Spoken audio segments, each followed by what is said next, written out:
महिला शक्ती प्रतिष्ठान आणि सकल हिंदू मराठा समाज याच्या वतीने आज आम्ही हा मूक मोर्चा काढण्यात आलो. आपल्या 2 बहिणींवर अत्याचार झाला, निर्गुणपणे त्यांची हत्या केली जात आहे आणि त्यांना फाशीची शिक्षा झालीच पाहिजे यासाठी आम्ही मूक मोर्चा काढलेला. महिला ह्या कमजोर नाहीयेत, पण त्यांना कमजोर बनवला जाते.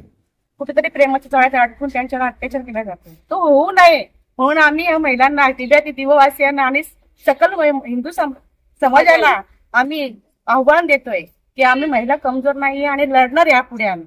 आणि दिव्यामध्ये असं होऊ नये, कारण दिव्याची लोकसंख्या आता वाढलेली आहे, खूप झपाट्याने वाढत आहेत आणि आमच्या मुली, आमच्या बहिणी, आमच्या आई कामावर जात आहेत, कॉलेजला जात आहेत, त्यांचे रक्षण करण्यासाठी आम्ही हा मोर्चा काढलाय. आगासर या प्रतिष्ठानातर्फे आज यशस्वी शिंदे आणि अक्षदा म्हात्रे यांच्यावर जो अन्याय झाला होता, या अन्यायाला कुठेतरी वाचा फुटली पाहिजे. अनेक ठिकाणी आपण पाहतो की महिलांवरती अत्याचार होत आहेत, पण आज आपलं महाराष्ट्र राज्याचं एवढं दुर्दैव आहे की कायदे कठोर आहेत, पण त्या कायद्यानं पलवाटाही भरपूर आहे. त्याच्यामुळे हे असे नराधम या अशा आमच्या आया बहिणीवर असे अत्याचार करतात आणि यांना धाक राहिलेला नाहीये, त्याच्यामुळे हे अत्याचार होत आहेत. आमची महाराष्ट्राच्या गृह खाते मंत्र्यांना निवेदन आहे की आज तरी या महिलांचा आवाज तुमच्यापर्यंत पोहोचेल आणि आज ज्या आमच्या महिलांवरती अत्याचार झालाय त्यांना कठोर शिक्षा होईल आणि फाशीची शिक्षा झाली पाहिजे, अशीच आमची सगळी महिलांची एक निवेदन पत्र आम्ही आज दिवा चौकीला दिलेलं आहे. याची दखल कुठेतरी महाराष्ट्र शासन घेईल अशी आम्ही आशा बाळगतो. प्रतिष्ठानतर्फे मूक मोर्चा काढण्यात आलेला आहे.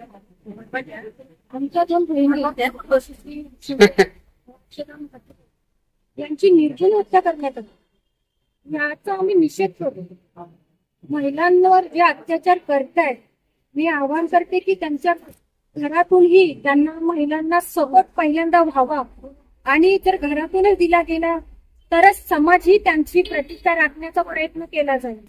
आम्ही कमजोर नाहीये, आमच्या पाठीमागे आमच्या पहिल्या फॅमिलीचा पूर्ण आधार हवाय, आमच्या समाजाचा आमच्या महिलांमध्ये आधार हवाय.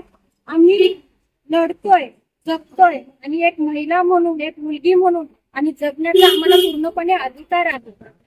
आम्ही सरकारला फक्त एवढंच मागणं करतोय की फक्त घोषणा नकोय, त्याच्यावर त्वरित कारवाई आणि लवकरात लवकर फाशीची शिक्षा व्हावी आणि कुठल्याही महिलांचे जेही प्रॉब्लेम्स असतील फास्ट ट्रॅक चालू द्या, ही आम्ही मागणी करतो.